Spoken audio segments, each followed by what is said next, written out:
दोस्तों, the power of subconscious mind का part 4 जो कि आखिरी पार्ट का अध्याय नंबर 18 शुरू करते हैं। अध्याय नंबर 18 आपका अवचेतन मानसिक अवरोध कैसे हटाता है। अगर आपके सामने कोई मुश्किल स्थिति आ जाए और आपको रास्ता स्पष्ट न दिख रहा हो तो आप क्या कर सकते हैं? समाधान समस्या के भीतर ही होता है। हर सवाल में इसका जवाब निहित होता है। आपके अवचेतन मन की असीमित बुद्धिमत्ता सब कुछ जानती है और सब कुछ देखती है।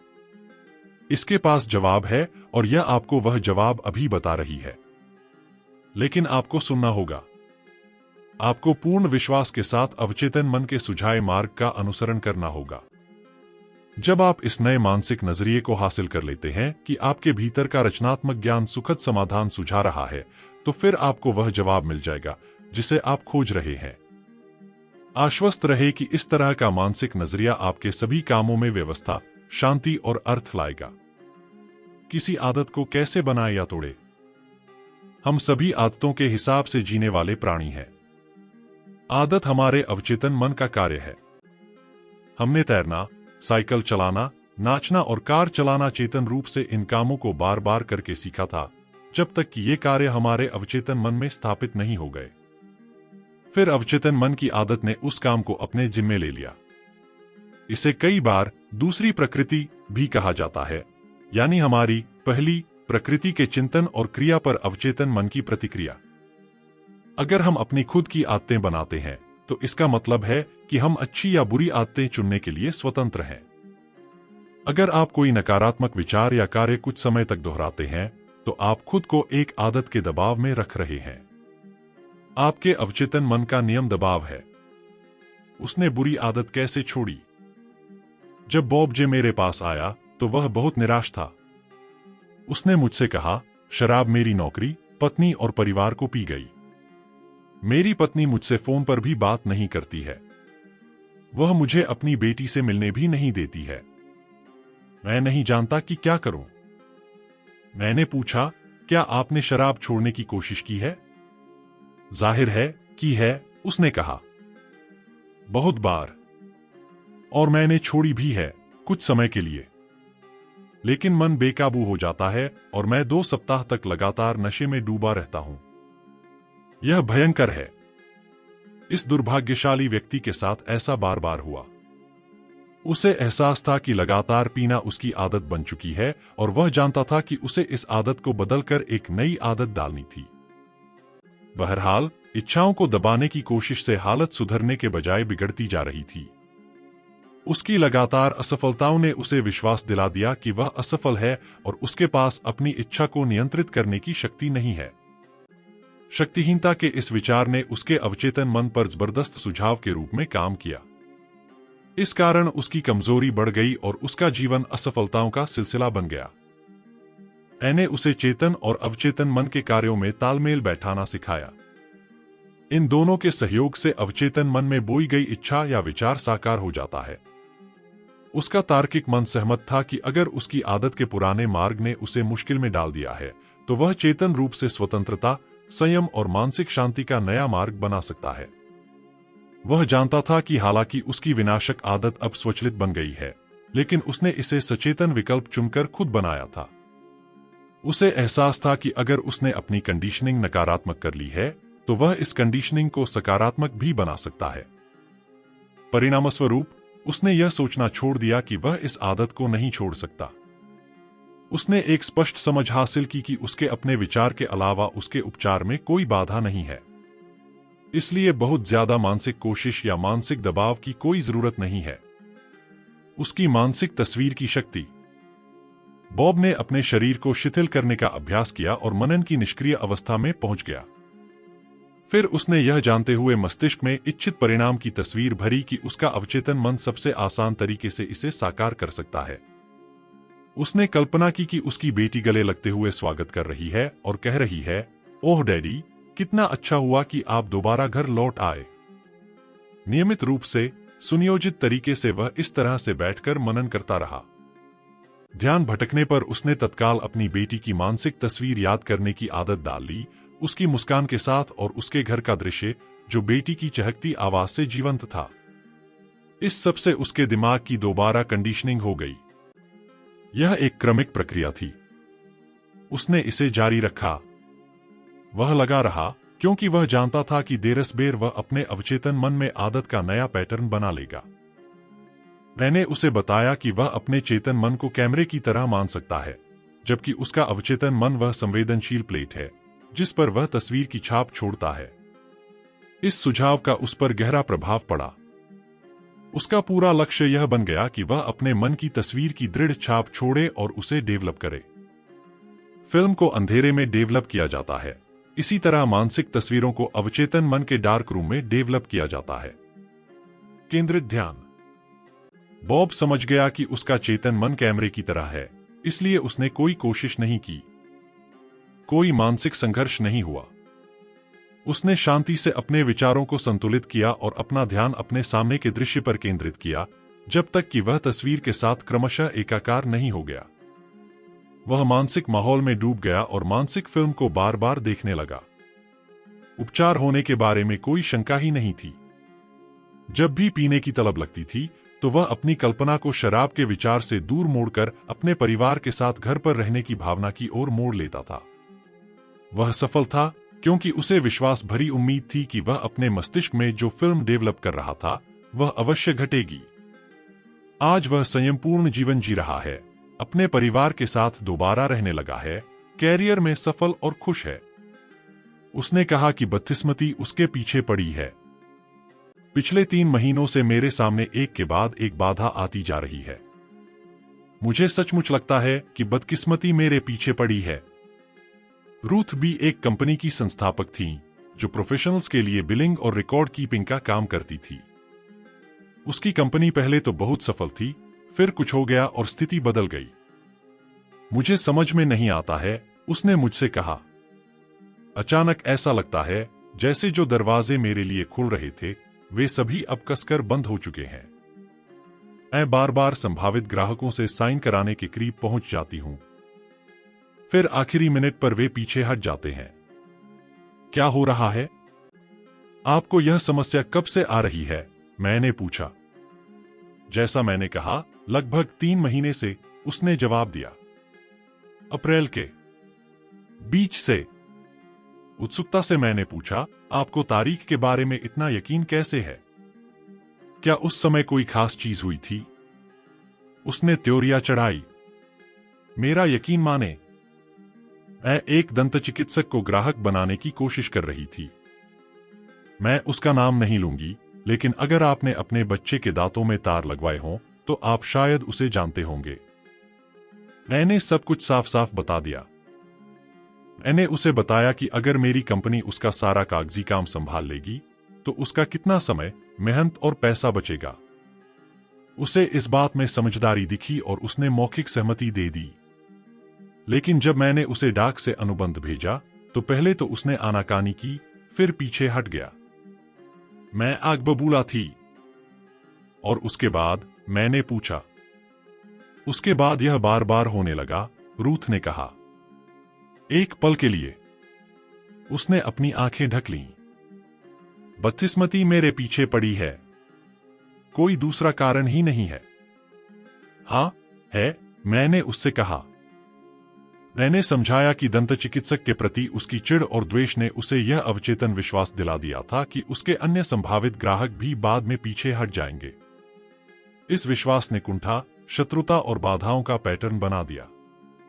उसने अपने मन में आखिरी मिनट में अनुबंध कैंसिल होने की आशंका बना ली। एक बार जब उसके अवचेतन मन पर यह छाप छूट गई तो यह उन परिस्थितियों को उत्पन्न करने लगा जिनका उसे डर था। हर असफलता इस विश्वास को दृढ़ बनाती थी कि वह असफल होने के लिए बाध्य है। उसने एक दुष्चक्र बना लिया था। बातचीत के दौरान रूथ को समझ में आने लगा कि समस्या उसके अपने मस्तिष्क में थी। उसे एहसास हो गया कि इलाज तभी हो सकता है जब वह अपने मानसिक नजरिए को बदल ले। वह इस तरीके से मनन करने लगी। मुझे एहसास है कि मैं अपने अवचेतन मन की असीमित बुद्धिमत्ता के साथ एकाकार हूं, जो किसी बाधा, मुश्किल या विलंब को नहीं जानती है। मैं सर्वश्रेष्ठ की सुखद उम्मीद में जीती हूं। मेरा अधिक गहरा मन मेरे विचारों पर प्रतिक्रिया करता है।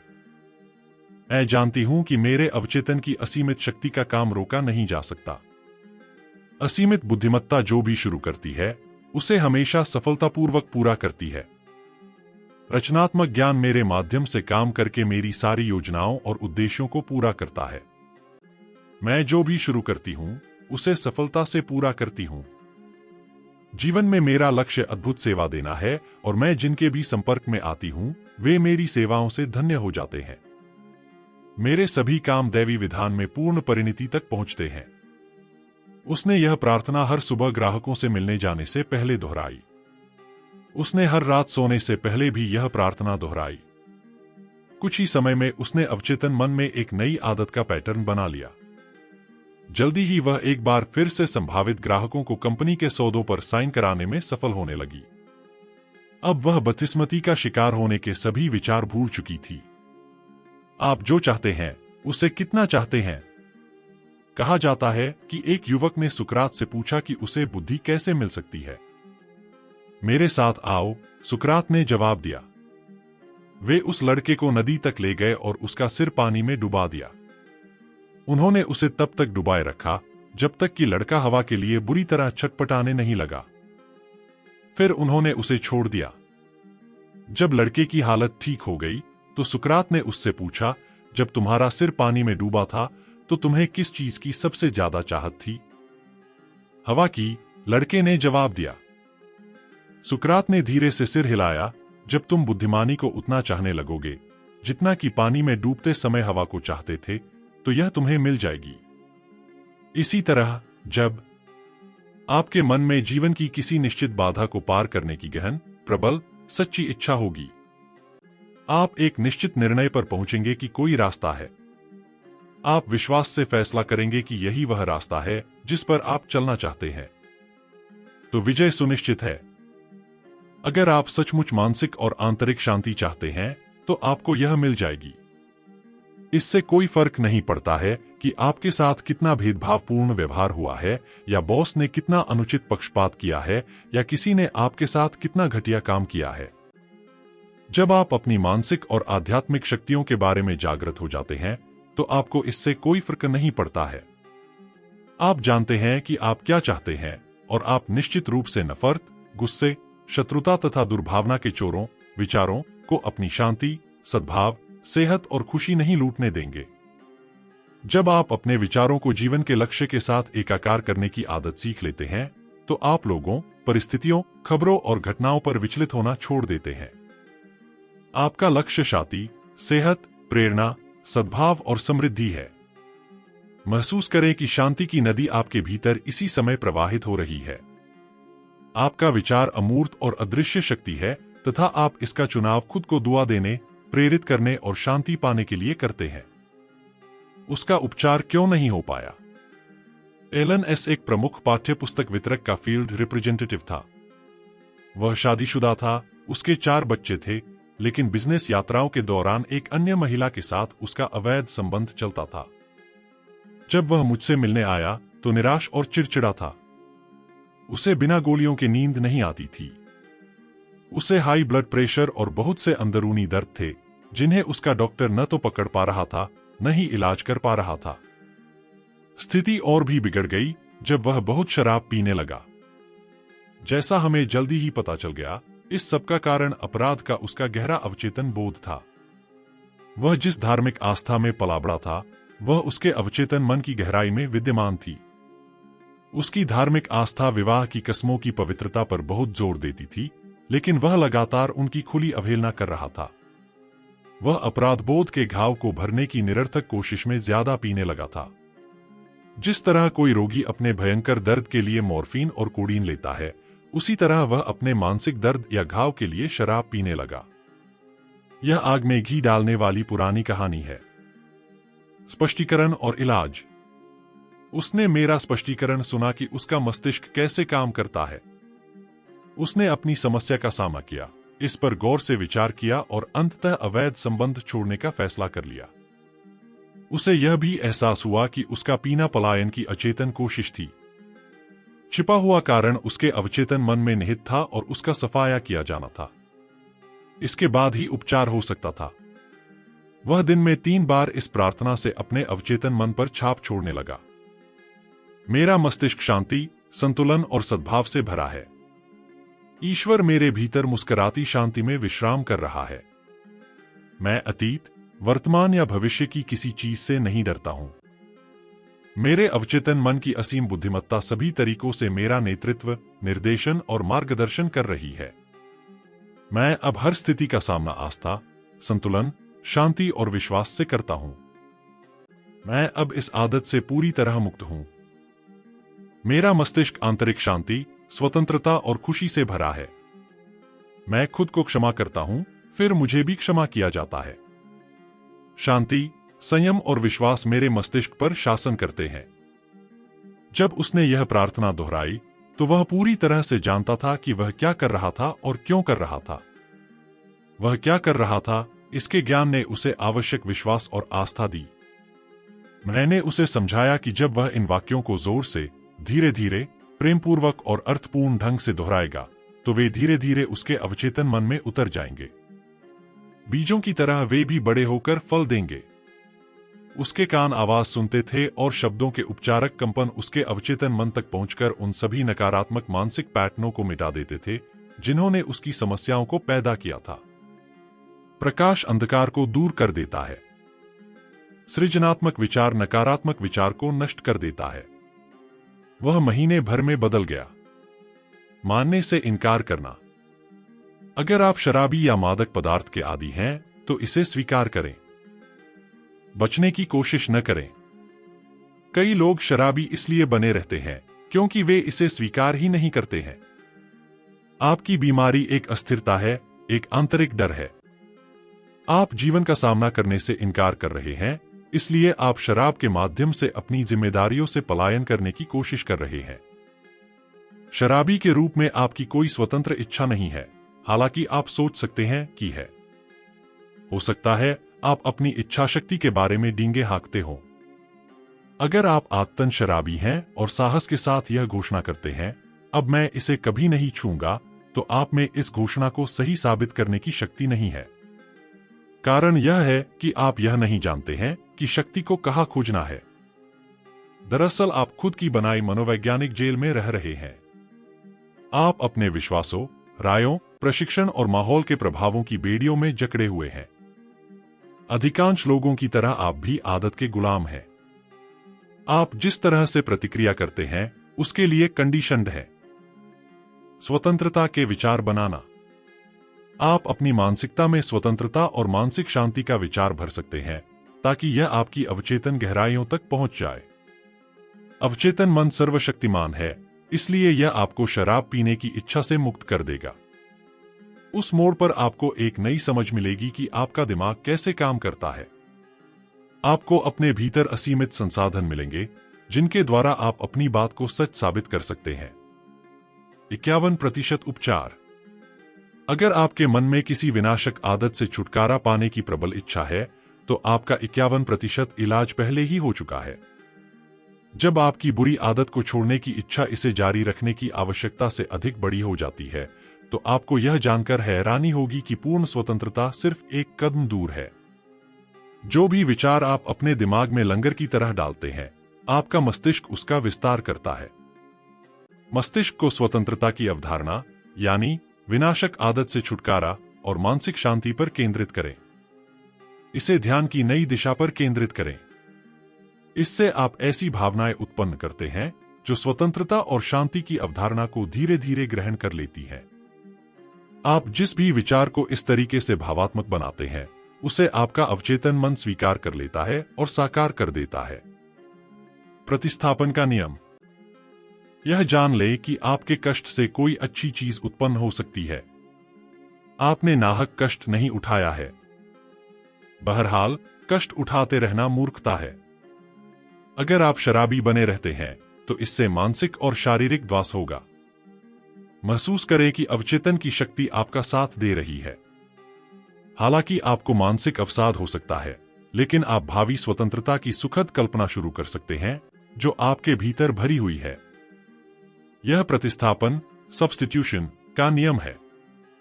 आपकी कल्पना आपको शराब की बोतल तक ले गई।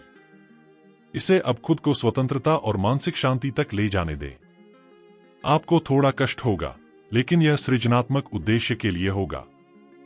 आप इसे उसी तरह सहन करेंगे जिस तरह मां प्रसव पीड़ा को करती है, और आप मस्तिष्क में एक बच्चे को जन्म देंगे। आपका अवचेतन संयम को जन्म देगा। शराबखोरी के कारण। शराबखोरी का असली कारण नकारात्मक और विनाशक सोच है।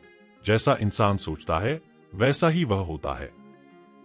शराबी में हीन भावना, अक्षमता, कुंठा और पराजय का गहरा एहसास होता है। अक्सर इनके साथ गहरी आंतरिक शत्रुता भी होती है। व्यक्ति के पास अनंत बहाने होते हैं जिनसे वह अपने शराबीपन का बचाव कर सकता है, लेकिन असली कारण व्यक्ति का वैचारिक जीवन होता है। 3 जादुई कदम। पहला कदम, स्थिर हो जाए, मस्तिष्क को शांत कर लें। उन्नीदी, निष्क्रिय अवस्था में पहुंच जाए। इस शिथिल, शांत, ग्रहणशील अवस्था में आप दूसरे कदम की तैयारी कर रहे हैं। दूसरा कदम, एक संक्षिप्त वाक्य लें जिसे आसानी से याददाश्त पर उकेरा जा सके और लोरी की तरह बार बार दोहराया जा सके। इस वाक्य का प्रयोग करें, अब मुझ में संयम और मानसिक शांति है और मैं धन्यवाद देता हूं। मस्तिष्क को भटकने से रोकने के लिए इसे जोर से दोहराए और मन में बोलते समय इसके उच्चारण में होठों और जीभ को चलाए। इससे अवचेतन मन तक पहुंचने में मदद मिलती है। इसे 5 मिनट या इससे ज्यादा समय तक करते रहें। आप एक गहरी भावनात्मक प्रतिक्रिया पाएंगे। तीसरा कदम, सोने से ठीक पहले वह करें जो महान जर्मन कवि जोहानन वॉन गेटे करते थे। कल्पना करें कि कोई मित्र या प्रियजन आपके साथ है। आपकी आंखें बंद हैं, आप शिथिल और शांत हैं। यह प्रियजन या मित्र कल्पना में आपसे कह रहा है, बधाइयां। आप उसकी मुस्कुराहट देखते हैं, आप उसकी आवाज सुनते हैं, आप मानसिक रूप से उसका हाथ छूते हैं। सब कुछ वास्तविक और चित्रात्मक है। बधाइयां शब्द पूर्ण स्वतंत्रता का द्योतक है। इसे बार बार सुने जब तक कि आपको संतोषजनक अवचेतन प्रतिक्रिया न मिल जाए। लगातार करते रहें। जब डर आपके मस्तिष्क का दरवाजा खटखटाए या चिंता, तनाव या शंका आपके दिमाग में आए, तो अपने सपने, अपने लक्ष्य को देखते रहें। अपने अवचेतन मन के भीतर की असीमित शक्ति के बारे में सोचें जो आपके चिंतन और कल्पना को उत्पन्न कर सकती है। इससे आपको विश्वास, शक्ति और साहस मिलेगा। लगातार करते रहें, जुटे रहें, जब तक कि दिन न निकल आए और अंधेरा दूर न भाग जाए। अपने विचार की शक्ति की समीक्षा करें। नंबर 1, समाधान समस्या में निहित है। हर सवाल में इसका जवाब छिपा है। आपका ज्ञान आपकी पुकार पर प्रतिक्रिया करता है जब आप इसे आस्था और विश्वास से आवाज देते हैं। नंबर 2, आदत आपके अवचेतन मन का कार्य है। आपके अवचेतन मन की अद्भुत शक्ति का इससे बड़ा प्रमाण नहीं है कि आपके जीवन पर आदत की कितनी शक्ति और नियंत्रण है। आप आदतों के गुलाम होते हैं। नंबर 3, आप किसी विचार या काम को दोहराकर अपने अवचेतन मन में आदतों के पैटर्न बनाते हैं जब तक कि यह आपके अवचेतन मन में खांचे नहीं बना लेता और स्वचालित नहीं बन जाता। नंबर 4, आपके पास चुनने की स्वतंत्रता है। आप अच्छी या बुरी आदत को चुन सकते हैं। प्रार्थना एक अच्छी आदत है। नंबर 5, जो भी मानसिक तस्वीर आप अपने अवचेतन मन में आस्था के साथ देखते हैं, यह उसे साकार कर देता है। नंबर 6, आपकी सफलता और उपलब्धि में एकमात्र बाधा आपका अपना विचार या मानसिक छवि है। नंबर 7, जब आपका ध्यान भटके तो अच्छाई या लक्ष्य के विचार से इसे वापस लौटा लें। इसकी आदत डाल लें। इसे मस्तिष्क को अनुशासित करना कहते हैं। नंबर 8, आपका चेतन मन कैमरा है और आपका अवचेतन मन वह संवेदनशील प्लेट है जिस पर आप तस्वीर की छाप छोड़ते हैं। नंबर 9, इंसान के पीछे जो एकमात्र बदकिस्मती पड़ी रहती है वह डर का विचार है जिसे बार बार दिमाग में दोहराया जाता है। इस ज्ञान के साथ बदकिस्मती से पीछा छुड़ाए कि आप जो भी काम शुरू करते हैं उसे आप दैवी विधान में सुखद परिणाम तक पहुंचाएंगे। सुखद अंत की तस्वीर बनाएं और इसे विश्वास के साथ बनाए रखें। नंबर 10, नई आदत डालने के लिए आपको विश्वास होना चाहिए कि यह वांछित है। जब बुरी आदत को छोड़ने की आपकी इच्छा इसे जारी रखने की इच्छा से ज्यादा बड़ी हो, तो समझ लीजिए आपका 51% उपचार तो हो चुका है। नंबर 11, दूसरों की बातें आपको तब तक चोट नहीं पहुंचा सकती जब तक कि आपकी खुद की वैचारिक और मानसिक सहमति न हो। खुद को अपने लक्ष्य के साथ एकाकार करें, जो शांति, सद्भाव और खुशी है। आप ही अपने ब्रह्मांड में इकलौते चिंतक हैं। नंबर 12, बहुत शराब पीना पलायन की अवचेतन इच्छा है। शराब पीने का कारण नकारात्मक और विध्वंसात्मक चिंतन है। उपचार है स्वतंत्रता, संयम, पूर्णता के बारे में सोचना तथा उपलब्धि के रोमांच को महसूस करना। नंबर 13, कई लोग शराबी इसलिए बने रहते हैं क्योंकि वे अपनी समस्या को स्वीकार करने से इनकार कर देते हैं। नंबर 14, आपके अवचेतन मन का नियम, जिसने आपको बंधन में रखा और आपके कार्य की स्वतंत्रता को सीमित किया, आपको स्वतंत्रता और खुशी देगा। यह इस बात पर निर्भर करता है कि आप इसका कैसा प्रयोग करते हैं। नंबर 15, आपकी कल्पना आपको शराब की बोतल तक ले गई थी। अब स्वतंत्र होने की कल्पना करके इसे स्वतंत्रता की ओर ले जाने दें। नंबर 16, एल्कोहलिज्म का असली कारण नकारात्मक और विनाशक सोच है। जैसा व्यक्ति अपने दिल, अवचेतन मन में सोचता है, वैसा ही वह होता है। नंबर 17, जब डर आपके मन का दरवाजा खटखटाए तो ईश्वर में आस्था और सभी अच्छी चीजों को दरवाजा खोलने दें। अध्याय नंबर 19, डर भगाने के लिए अवचेतन मन का प्रयोग कैसे करें। मेरे एक विद्यार्थी को उसके व्यावसायिक सम्मेलन के वार्षिक समारोह में भाषण देने के लिए आमंत्रित किया गया था। उसने मुझे बताया कि 1000 लोगों के सामने भाषण देने के बारे में सोचकर ही वह दहशत में आ गया था, जिनमें से कई उसके क्षेत्र में विशेषज्ञ थे। उसने अपने डर पर इस तरह विजय पाई। कई रातों तक वह लगभग 5 मिनट तक कुर्सी पर शांति से बैठा।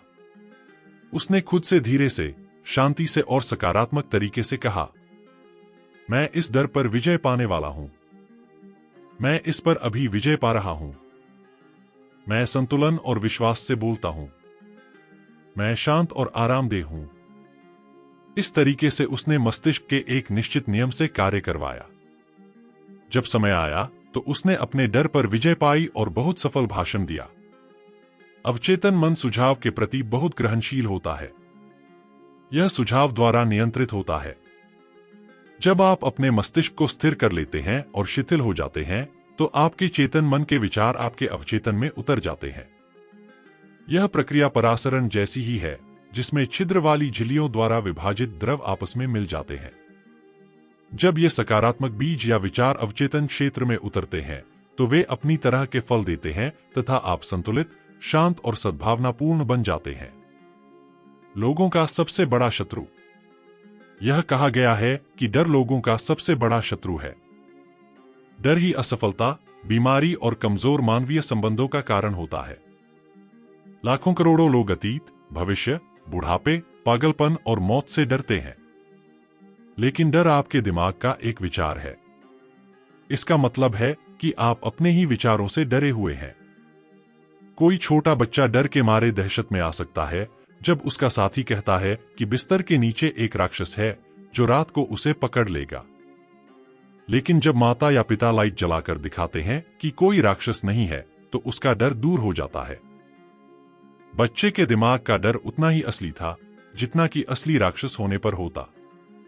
उसके मन के झूठे विचार का उपचार हो गया। जिस चीज का उसे डर था, वह मौजूद ही नहीं थी। इसी तरह से आपके अधिकांश डर वास्तविक नहीं होते हैं।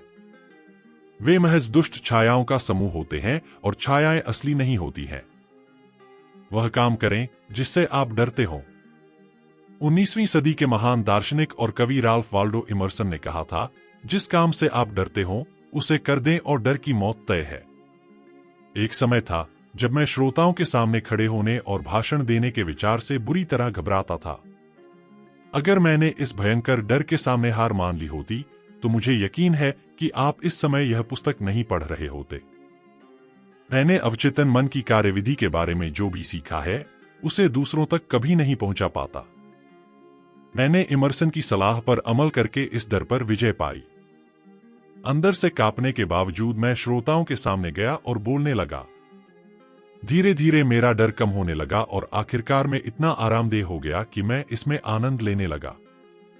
इसके बाद तो यह स्थिति आ गई कि मैं भाषण देने के लिए उत्सुक होने लगा।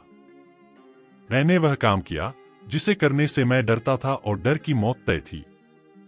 जब आप सकारात्मक रूप से घोषणा करते हैं कि आप अपने डर पर विजय पाने वाले हैं और अपने चेतन मन में एक निश्चित निर्णय पर पहुंचते हैं, तो आप अवचेतन की शक्ति को मुक्त कर देते हैं, जो आपके विचार की प्रकृति की प्रतिक्रिया में प्रवाहित होती है।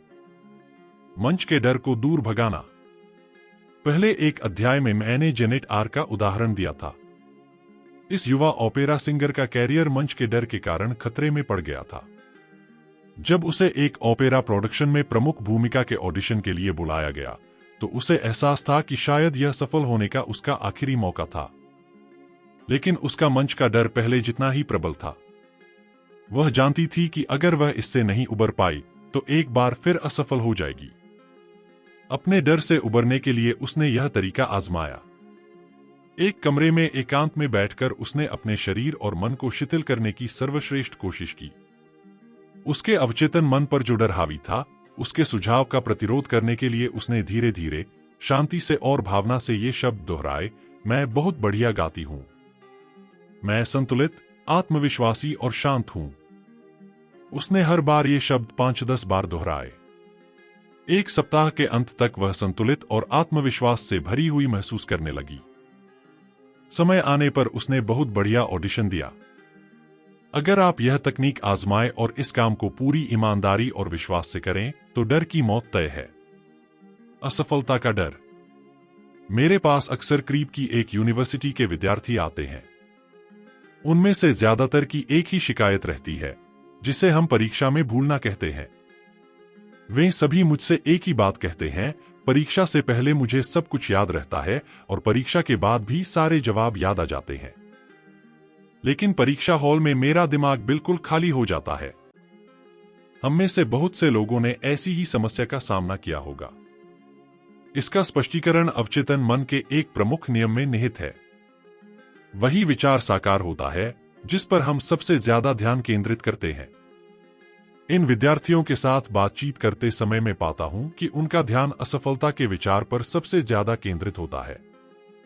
परिणामस्वरूप उनका अवचेतन मन असफलता को साकार कर देता है। असफलता का डर अस्थायी भुलक्कड़पन लाकर असफलता उत्पन्न कर देता है। शीला ए अपनी क्लास की बहुत प्रतिभाशाली मेडिकल स्टूडेंट थी, लेकिन जब भी वह कोई लिखित या मौखिक परीक्षा देती थी, तो उसके दिमाग में आसान सवालों के जवाब भी नहीं आ पाते थे। मैंने उसे इसका कारण समझाया। वह परीक्षा के कई दिन पहले से असफलता की आशंका पर सोच रही थी और चिंता कर रही थी। ये नकारात्मक विचार डर से प्रेरित हो गए। डर के सशक्त भाव में लिपटे विचार अवचेतन मन में साकार होते हैं। दूसरे शब्दों में, यह लड़की अपने अवचेतन मन से आग्रह कर रही थी कि वह उसे फेल करवा दे और अवचेतन मन ने ठीक यही काम किया। परीक्षा के दिन वह सब कुछ भूल गई। वह अपने डर से कैसे उबरी? जब शीला ने अपने अवचेतन मन की कार्यविधि का अध्ययन किया, तो उसने सीखा कि यह स्मृतियों का भंडार है। इसके पास हर बात का पूरा रिकॉर्ड है जो उसने मेडिकल प्रशिक्षण के दौरान सुनी या पढ़ी है। यही नहीं, उसने जाना कि अवचेतन मन प्रतिक्रियाशील और पारस्परिक है। इसके साथ गहरे तालमेल में आने का तरीका शांत, आरामदेह और आत्मविश्वास से पूर्ण बनना है। हर सुबह और रात को वह यह कल्पना करने लगी कि उसके माता पिता उसके अद्भुत रिकॉर्ड पर उसे बधाई दे रहे हैं। वह उनके एक काल्पनिक पत्र को भी अपने हाथ में महसूस करती थी।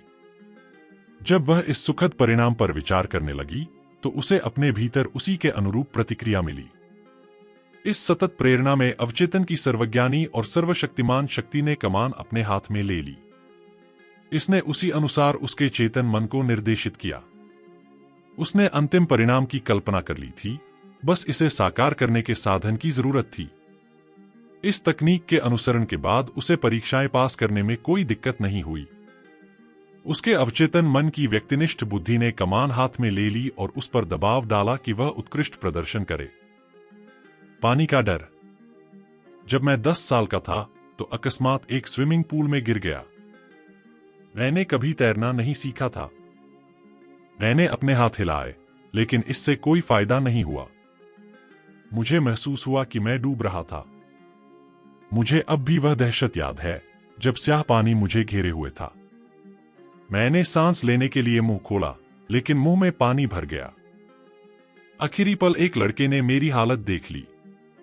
वह पानी में कूदकर मुझे बाहर निकाल लाया। यह अनुभव मेरे अवचेतन मन में उतर गया। परिणाम यह हुआ कि मैं बरसों तक पानी से डरता रहा। फिर एक दिन मैंने अपना यह अतार्किक डर एक समझदार बुजुर्ग मनोवैज्ञानिक को बताया। स्विमिंग पूल में जाओ, उन्होंने मुझसे कहा। पानी की तरफ देखो।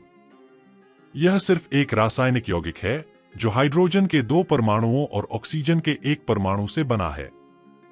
इसकी कोई इच्छा नहीं है, कोई जागरूकता नहीं है, लेकिन तुम्हारे पास दोनों है। मैंने सिर हिलाया और सोचने लगा कि बात आखिर कहाँ जा रही है। एक बार जब तुम यह समझ लेते हो कि पानी मूलतः निष्क्रिय है, उन्होंने आगे कहा, तो जोर से दृढ़ आवाज में कहो, मैं तुम पर विजय पाने वाला हूं। मन की शक्तियों से मैं तुम पर विजय पालूंगा। फिर पानी में उतर जाओ। तैरना सीखो। पानी पर विजय पाने के लिए अपनी आंतरिक शक्तियों का प्रयोग करो। मैंने ऐसा ही किया। जब मैंने नया मानसिक नजरिया अपना लिया, तो अवचेतन की सर्वशक्तिमान शक्ति ने प्रतिक्रिया की और मुझे शक्ति, आस्था तथा आत्मविश्वास दिया। इसने मुझे अपने डर से उबरने में समर्थ बनाया और मैंने पानी पर विजय पाली। आजकल मैं हर सुबह सेहत और आनंद के लिए तैरता हूं। पानी को अपने पर विजय न पाने दें। याद रखें, आप पानी के मालिक हैं। किसी भी खास डर से उबरने की अचूक तकनीक। यहां डर से उबरने की एक ऐसी तकनीक दी गई है जो मैंने मंच पर खड़े होकर हजारों लोगों को सिखाई है। यह जादू की तरह काम करती है। आजमा कर देख लें। मान लें आप तैरने से डरते हैं। 5-10 मिनट के लिए दिन में 3-4 बार स्थिर बैठ जाए। खुद को गहरे आराम की अवस्था में ले जाए। अब कल्पना करें कि आप तैर रहे हैं। कल्पना में आप तैर रहे हैं। मानसिक रूप से आपने खुद को पानी में डाल लिया है। आप पानी की ठंडक और हाथ पैरों का हिलना डुलना महसूस करते हैं। यह सब वास्तविक, चित्रात्मक और मानसिक खुशी की गतिविधि है। यह निरर्थक दिवास्वप्न नहीं है। आप यह तो समझते हैं कि आप जो भी अपनी कल्पना में अनुभव करते हैं, वह आपके अवचेतन मन में विकसित होगा। इसके बाद आप पर दबाव पड़ेगा कि आपने अपने अधिक गहरे मस्तिष्क पर जो तस्वीर छोड़ी है, उसे वास्तविक जीवन में साकार करें। जब आप अगली बार तैरने की कोशिश करेंगे, तो आप यह खुशी महसूस करेंगे।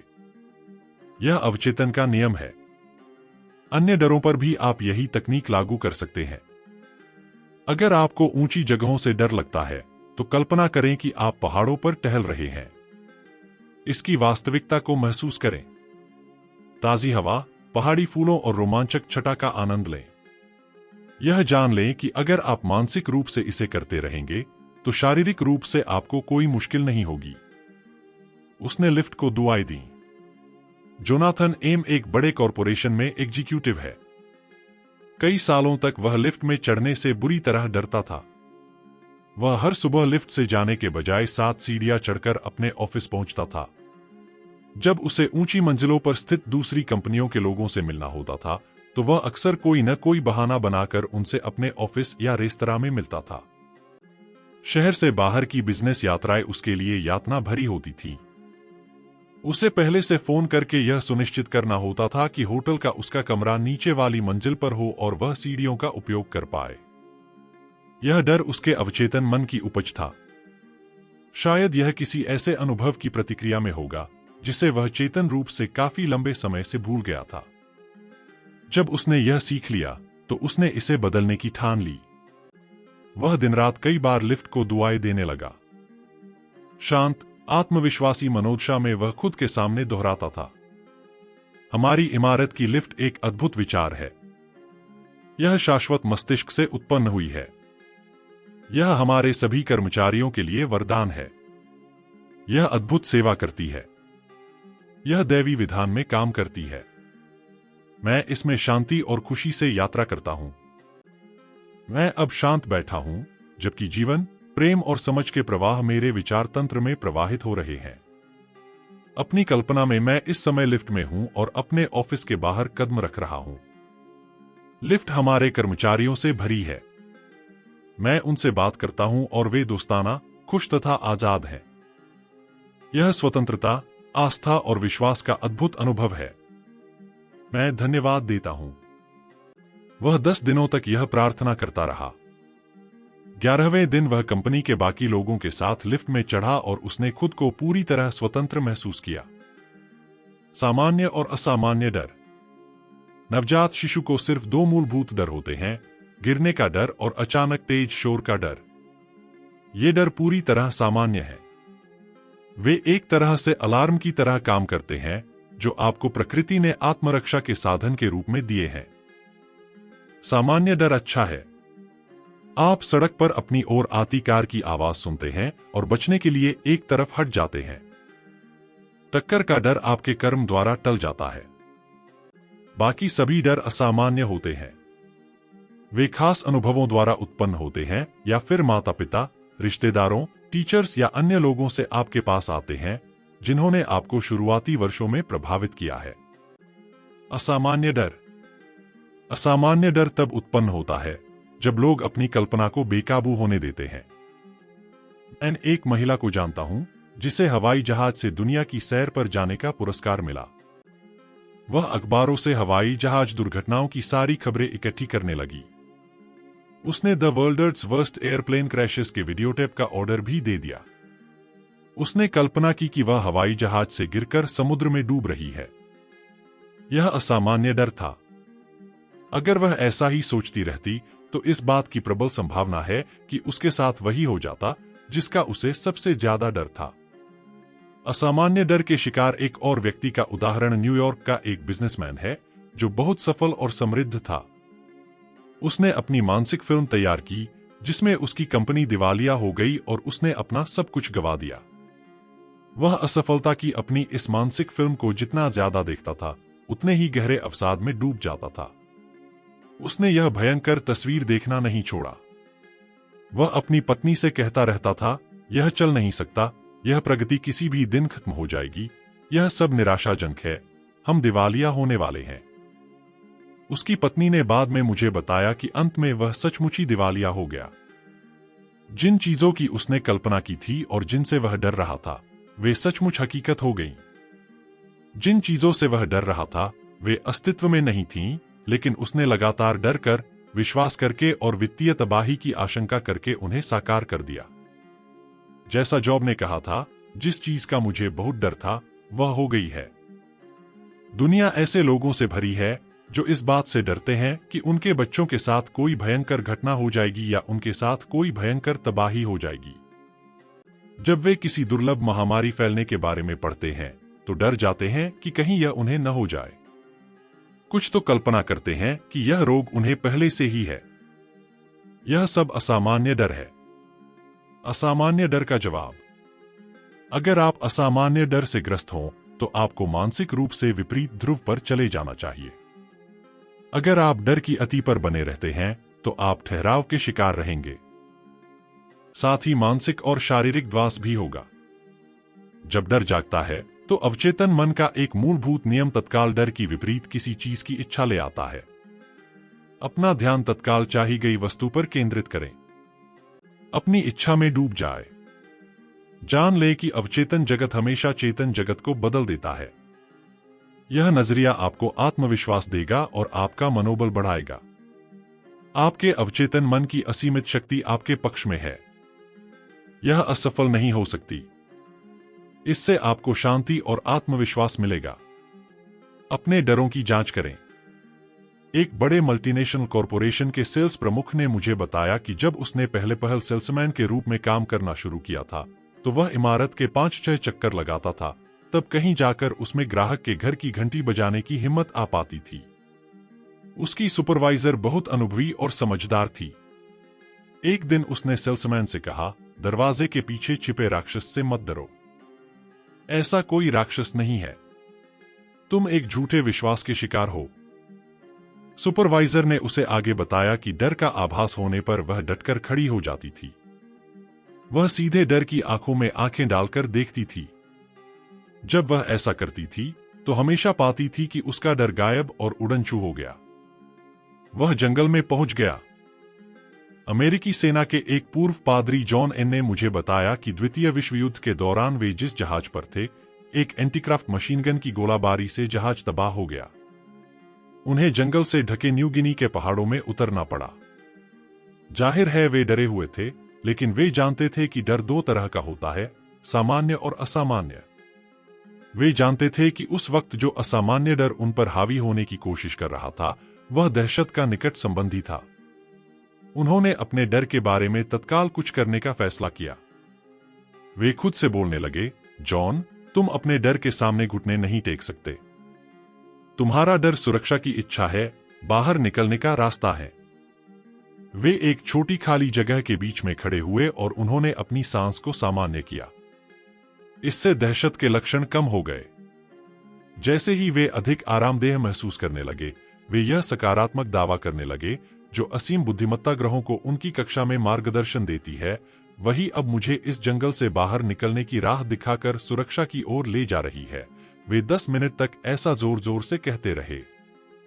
जॉन ने मुझे बताया, अचानक मुझे अपने भीतर कोई चीज हिलती महसूस हुई। यह आत्मविश्वास और आस्था की हिलोर थी। मैं खाली जगह के एक हिस्से की तरफ आकर्षित हुआ। वहां मुझे एक धुंधली सी पगडंडी दिखी और मैं उस पर चलने लगा। 2 दिन बाद चमत्कारिक रूप से मैं एक छोटे गांव में पहुंच गया, जहां के लोग बहुत दोस्ताना थे। उन्होंने मुझे खाने को दिया, फिर जंगल के किनारे तक ले गए, जहां एक बचाव हवाई जहाज ने मुझे बचा लिया। जॉन के बदले हुए मानसिक नजरिए ने उन्हें बचा लिया। अपने भीतर की अवचेतन बुद्धि और शक्ति में उनके विश्वास ने उन्हें समस्या का समाधान दिया। उन्होंने आगे कहा, अगर मैं अपनी किस्मत पर आंसू बहाता और अपने डरों का शिकार होता, तो डर का राक्षस मुझसे जीत जाता। शायद मैं डर के कारण भूखा ही मर गया होता। उन्होंने खुद को नौकरी से निकलवा लिया। रैफेल एस एक बड़े फाउंडेशन में एग्जीक्यूटिव थे। उन्होंने मेरे सामने स्वीकार किया कि 3 साल से वे इस दहशत में थे कि उनकी नौकरी छूट जाएगी। वे हमेशा असफलता की कल्पना करते रहते थे। वे उम्मीद करते थे कि उनके अधीनस्थों को तरक्की देकर उनके ऊपर कर दिया जाएगा। जिस चीज की वे कल्पना करते थे, वह अस्तित्व में नहीं थी। यह तो उनके दिमाग का एक बुरा तनावपूर्ण विचार था। उनकी तीक्ष्ण कल्पना ने उनकी नौकरी छूटने का भी नाटकीयकरण कर दिया, जिससे वे ज्यादा घबरा गए और गलतियां करने लगे। आखिरकार कंपनी ने उनसे इस्तीफा मांग लिया। वास्तव में रैफेल ने खुद को नौकरी से निकलवाया था। उनकी सतत नकारात्मक कल्पना और अवचेतन मन को भेजे गए डर के सुझावों पर अवचेतन मन ने प्रतिक्रिया की। इससे वे गलतियां करने लगे और मूर्खतापूर्ण निर्णय लेने लगे। इससे उनकी असफलता तय हो गई। हो सकता है अगर वे अपने मन में तत्काल विपरीत चीज की कल्पना कर लेते, तो उन्हें नौकरी से नहीं निकाला जाता। उन्होंने उसके खिलाफ षड्यंत्र रचा। विश्व भ्रमण के दौरान मेरी एक देश के शीर्ष सरकारी अधिकारी से 2 घंटे तक बातचीत हुई। मैंने पाया कि इस आदमी में आंतरिक शांति का गहरा एहसास था। उसने कहा कि हालांकि विपक्षी दलों का समर्थन करने वाले अखबारों में उसकी लगातार आलोचना होती है, लेकिन वह इससे कभी विचलित नहीं होता है। उसकी आदत है कि वह सुबह 15 मिनट तक स्थिर बैठता है और यह एहसास करता है कि उसके भीतर शांति का एक गहरा महासागर है। इस तरह से साधना करके वह अपने भीतर जबरदस्त शक्ति पैदा करता है, जो सभी तरह की मुश्किलों और डरों पर विजय पा लेती है। कुछ महीने पहले आधी रात को एक दहशतजदा सहकर्मी ने उसे फोन करके बताया कि कुछ लोग उसके खिलाफ साजिश कर रहे थे। वे देश की सेना के असंतुष्ट तत्वों की मदद से तख्ता पलटना चाहते थे। जवाब में इस अधिकारी ने अपने सहयोगी से कहा, मैं इस समय पूरी शांति से सोने जा रहा हूं। हम इस बारे में कल सुबह 10 बजे बातचीत कर सकते हैं। जैसा उसने मुझे बताया, मैं जानता हूं कि कोई भी नकारात्मक विचार तब तक प्रकट नहीं हो सकता जब तक कि मैं उस विचार को भावनात्मकता से न लूं और मानसिक रूप से स्वीकार न कर लूं। मैं डर के उनके सुझाव को मन में रखने से इनकार करता हूं। इसलिए मुझे तब तक कोई नुकसान नहीं हो सकता जब तक कि मैं इसे अनुमति न दूं। ध्यान दें कि वह कितना शांत था, कितना ठंडा, कितना अविचलित। वह ज्यादा परेशान नहीं हुआ और अपने बाल नहीं नोचने लगा या हाथ नहीं मलने लगा। उसके केंद्र में शांति का महासागर था। यह आंतरिक शांति बहुत गहरी थी। खुद को सभी डरों से मुक्त करें। बाइबल में डर दूर करने का एक आदर्श फॉर्मूला है। मैंने ईश्वर को चाहा और उन्होंने मेरी बात सुनी तथा सभी डरों से मुक्ति दे दी। ईश्वर, गॉड, एक प्राचीन शब्द है जिसका अर्थ है कानून, आपके अवचेतन मन की शक्ति। अपने अवचेतन मन के आश्चर्यों को जानें। समझें कि यह कैसे काम करता है। इस अध्याय में बताई गई तकनीकों में निपुण बने। आज इसी समय से उनका अभ्यास करें। आपका अवचेतन प्रतिक्रिया करेगा और आप हर डर से मुक्त हो जाएंगे। मैंने ईश्वर को चाहा और उन्होंने मेरी बात सुनी तथा सभी डरों से मुक्ति दे दी। डर से मुक्ति पाने का तरीका। नंबर 1, वह काम करें जिसे करने से आप डरते हो। ऐसा करने पर डर की मौत तय है।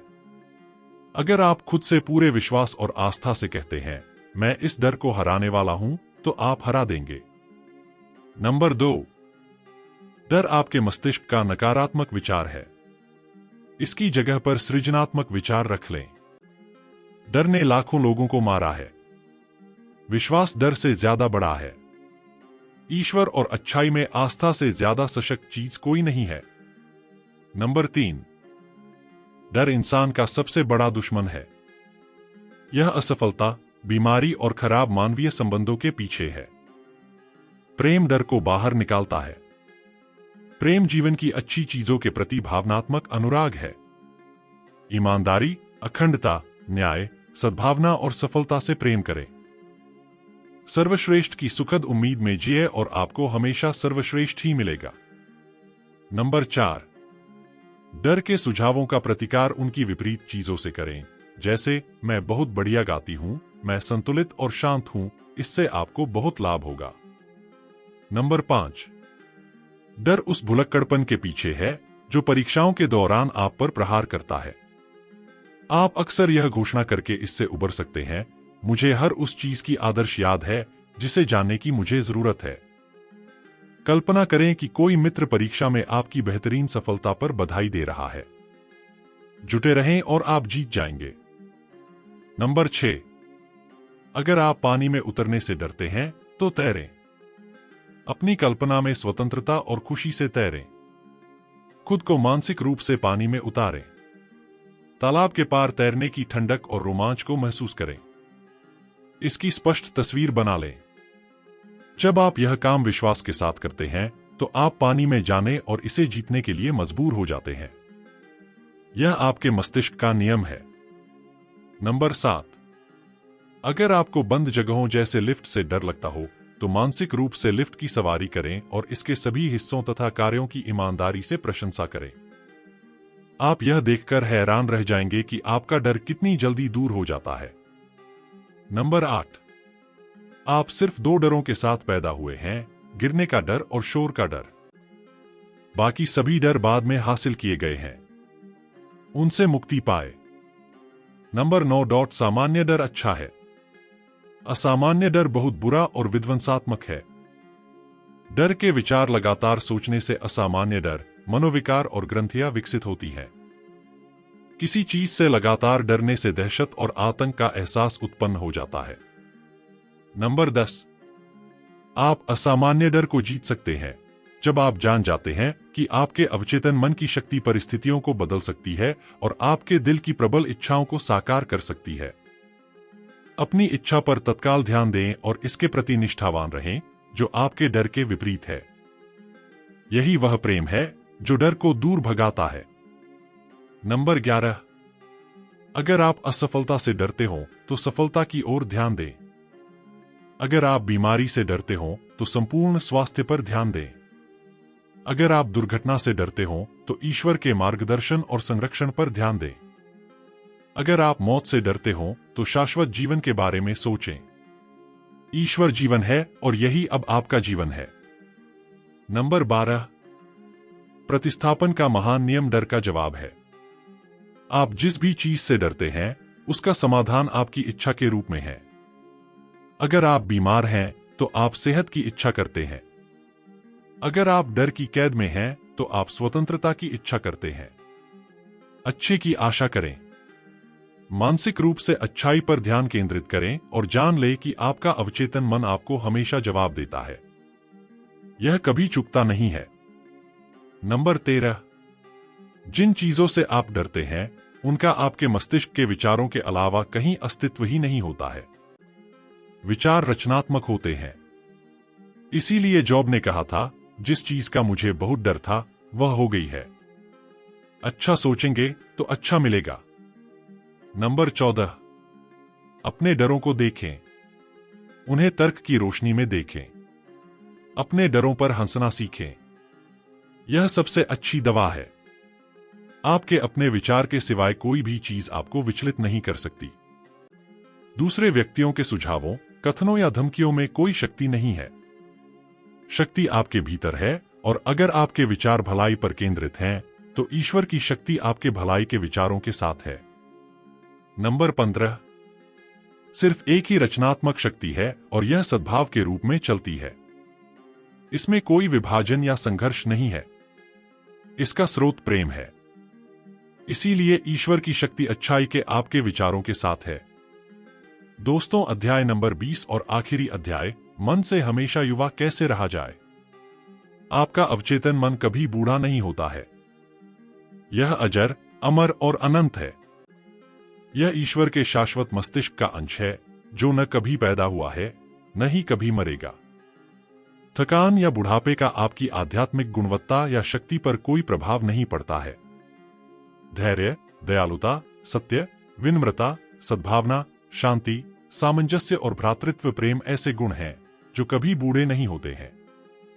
अगर आप इन गुणों को अपने जीवन में लगातार फलने फूलने देते हैं, तो आप हमेशा मन से युवा बने रहते हैं। सिर्फ उम्र या वर्ष ही विकार के जिम्मेदार नहीं होते हैं।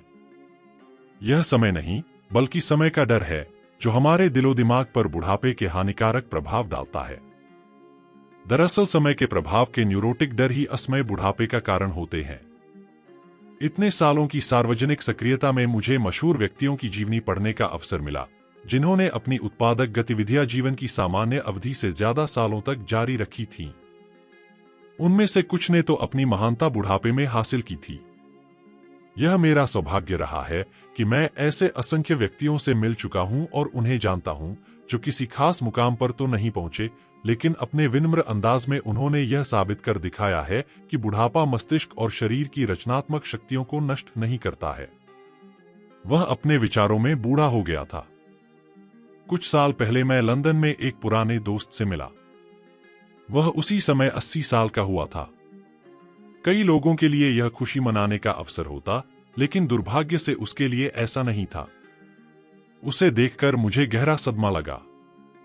वह कमजोर दिख रहा था, बीमार भी, हालांकि उसने स्वीकार किया कि उसके डॉक्टर को कोई खास बीमारी नजर नहीं आई थी। डॉक्टर मूर्ख होते हैं, उसने झल्लाकर कहा। मैं बहुत अच्छी तरह जानता हूं कि मेरी बीमारी क्या है। जिंदगी खुद रोग बन चुकी है। मैंने उससे पूछा कि उसका क्या मतलब है। उसने चिल्लाकर कहा, कोई भी मुझे नहीं चाहता है। किसी को भी मेरी जरूरत नहीं है। और उन्हें क्यों हो? मैं किसी के लिए किसी काम का नहीं हूं। हम पैदा होते हैं, बड़े होते हैं, बूढ़े होते हैं और मर जाते हैं। बस कहानी खत्म हो जाती है। मैंने देख लिया कि एक तरह से उसने अपनी बीमारी सही समझी थी। वह बीमार था जिंदगी के कारण नहीं, बल्कि जिंदगी को देखने के तरीके के कारण, निरर्थकता और महत्वहीनता के मानसिक नजरिए के कारण। वह बीमार था। वह सिर्फ बुढ़ापे को देख रहा था और उसके बाद कुछ नहीं। दरअसल वह अपने विचारों में बूढ़ा हो गया था और उसके अवचेतन मन ने हर उस चीज को साकार कर दिया जिसकी वह आशंका कर रहा था और डर रहा था। बुढ़ापा बुद्धि का उदय है। दुर्भाग्य से कई लोग इस दुखी व्यक्ति जैसा नजरिया विकसित कर लेते हैं। उन्हें उस चीज से डर होता है जिसे वे बुढ़ापा, अंत और समाप्ति कहते हैं। दरअसल इसका यह मतलब है कि वे जीवन से डर रहे हैं। लेकिन जीवन अनंत है। बुढ़ापा बरसों की उड़ान नहीं, बल्कि बुद्धि का उदय है। बुद्धि आपके अवचेतन मन में निहित जबरदस्त आध्यात्मिक शक्तियों की जागरूकता है, और यह ज्ञान है कि पूर्ण व सुखी जीवन जीने के लिए इन शक्तियों का इस्तेमाल कैसे किया जाए। अपने दिमाग से यह बात हमेशा के लिए निकाल दें कि 65, 75 या 85 साल की उम्र आपके या किसी और के लिए अंत का दूसरा नाम है। यह यशस्वी, लाभकारी, सक्रिय और सबसे उपयोगी जीवन तंत्र की शुरुआत हो सकती है, शायद पहले से भी ज्यादा अच्छी। इस पर यकीन करें, इसकी उम्मीद करें और आपका अवचेतन इसे साकार कर देगा। परिवर्तन का स्वागत करें। बुढ़ापा कोई दुखद घटना नहीं है। हम जिसे बुढ़ापे की प्रक्रिया कहते हैं, वह दरअसल परिवर्तन है। इसका खुशी से स्वागत किया जाना चाहिए। मानव जीवन का हर पहलू उस राह पर आगे की तरफ एक कदम है जिसका कोई अंत नहीं है। हमारे पास ऐसी वृहद शक्तियां हैं जो हमारी शारीरिक शक्तियों की सीमाओं के पार जाती हैं। हमारे पास अद्भुत इंद्रियां हैं जो हमारी 5 शारीरिक इंद्रियों की सीमाओं के पार जाती हैं। जीवन आध्यात्मिक और शाश्वत है। हमें कभी बूढ़े होने की जरूरत नहीं है, क्योंकि जीवन या ईश्वर कभी बूढ़ा नहीं हो सकता। बाइबल में कहा गया है कि ईश्वर ही जीवन है। जीवन नित नया होने वाला, शाश्वत तथा अविनाशी है और यह सभी लोगों के बारे में सच है।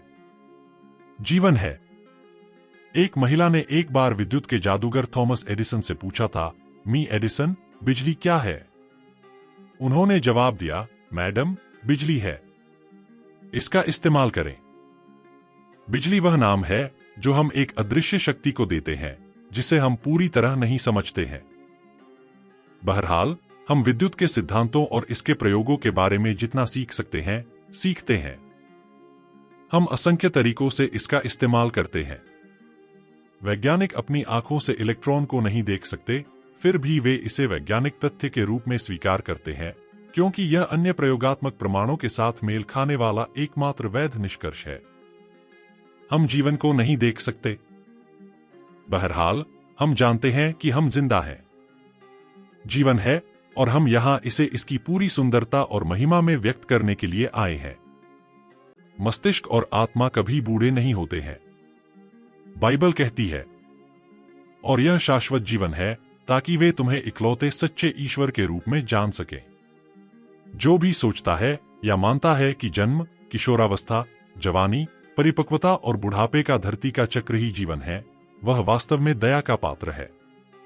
इस तरह के व्यक्ति का कोई लंगर नहीं है, कोई आशा नहीं है, कोई सपना नहीं है। इस तरह के व्यक्ति के लिए जीवन का कोई अर्थ नहीं है।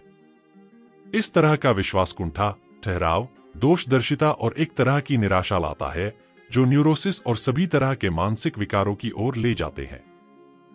क्या होगा जब आप टेनिस का तेज मैच नहीं खेल पाएंगे या अपने बच्चों जितना तेज नहीं तैर पाएंगे?